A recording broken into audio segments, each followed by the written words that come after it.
wilderness areas of northern Minnesota are some of the most beautiful forested lands in the U.S. There are countless lakes and streams throughout this wilderness, with a history of the early fur trade and timber industry that's every bit as rich as the view.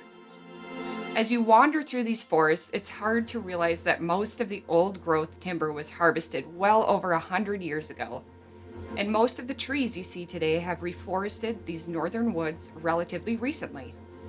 The incredible beauty of northeastern Minnesota makes it hard to imagine the old growth forest of 150 years ago, and that it could have been any more splendid than it is today.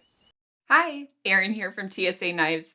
Today I would like to share the story behind Trestle Pines Knives as written by the man behind Trestle Pines Knives, my dear friend and mentor, Greg. The explosive growth of the timber industry in the 1800s made it necessary to reach further into the forest as the demand for wood products increased. A spider web of short line, narrow gauge railways were built in the 1800s and early 1900s to facilitate hauling logs out of these remote areas of the northern US and Canada. By the mid 1900s, virtually all of these railways had been abandoned and disassembled, leaving only the rail grade and a few of the old pine trestles. It's still possible to find remnants of these long abandoned rail lines and even a few old decaying train trestles that once spanned these waterways. The harvested logs were hauled by rail to local sawmills, or in some cases, brought to a waterway to be floated to a more distant mill for processing. On occasion, as the logs were floated down the river, lake, or held in a pond, a log would break away and ultimately sink to the bottom. Some of these old growth trees were seedlings that date back as early as the 14th century, and the resulting harvested logs have laid undisturbed on the lake and river bottoms, perfectly preserved by the cold, low oxygen content waters for as much as 160 years.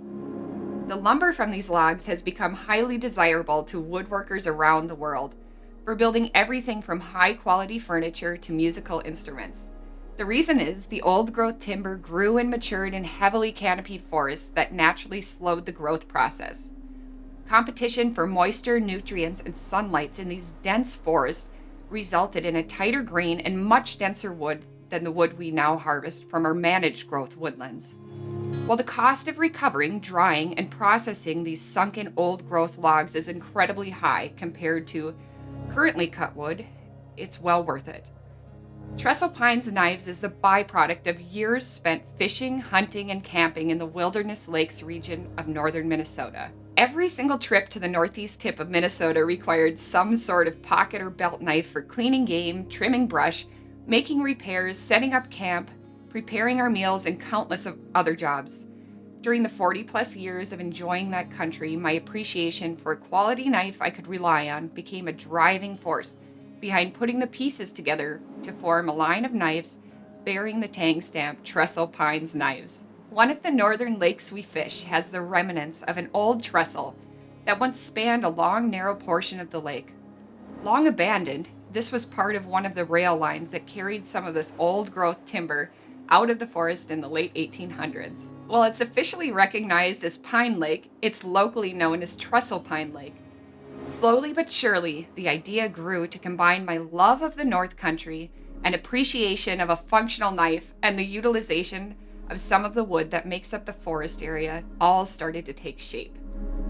Months of researching, reading, sourcing, and seemingly constant disappointment finally led me to Aqua Timber, a Canadian firm specializing in recovering and processing these previously sunken logs into usable lumber. Recovering and processing these logs is difficult, sometimes dangerous, expensive, and time-consuming, so only a handful of companies have the expertise to offer this wood for sale. Many thanks to Aqua Timber for working with me to make Trestle Pines Knives line possible. I've chosen to use several varieties of this recovered wood for handle material on the Trestle Pines Knives. The maple, birch, oak, and ash handles have a warmth and beauty that convey the feeling I experience every time I return to the northern wilderness areas.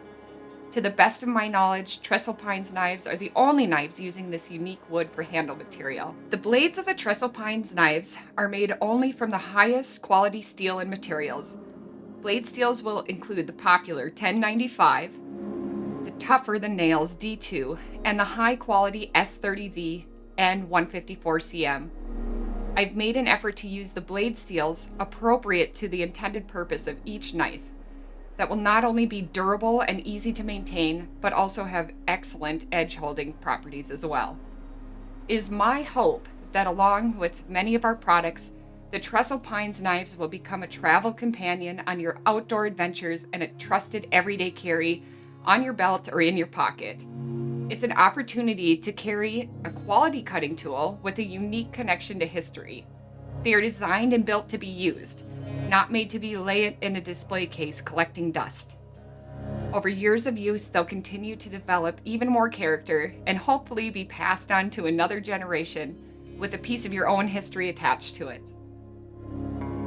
I just love Greg's writing. He is a unique way to bring to life those dreamy places of the past.